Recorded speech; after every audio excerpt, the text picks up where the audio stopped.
as a defense attorney, obviously we've discussed this before in other videos, but you obviously defend guilty parties as well. So how do you take that same passion to a guilty party?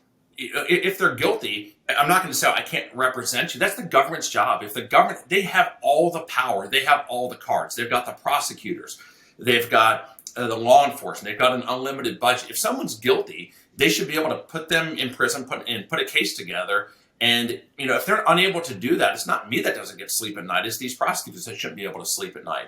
When you hire me to win. If a guilty person walks, that's not on me. That's on the prosecution, and that's a win for the Constitution.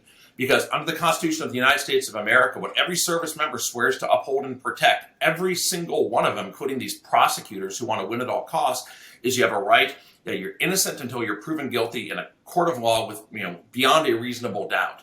So guilty, you haven't been proven guilty yet. And so if the government fails to do that, that's on them. And we're upholding this constitutional system of guilty beyond a reasonable doubt, and you're innocent until proven guilty. And we tell you what, the day that we start presuming guilt, that you're guilty until you're proven innocent, that's the day this whole system falls apart. And we tell you what, we're almost there. Because these service members that I represent, they come in and they're treated like they're guilty, whether they're innocent or not. They're treated like dirtbags. They're kicked out of oftentimes their unit. They lose their clearance. You can go from an outstanding soldier or an outstanding Marine to being treated like dirt because of an allegation. I mean, I just represented someone that had ties to the 160th SOAR, awesome unit, right? 160th Special Operations, right? They fly in the real pipe hitters to go do God's work and destroy the Taliban and other people that want to kill us.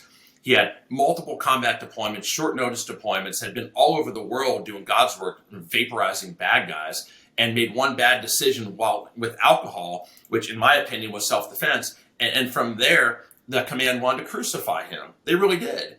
And so I come in and say, well, is he guilty of beating someone up? Yeah, maybe. But, this other guy I think had it coming. And so, we came in there and defended him.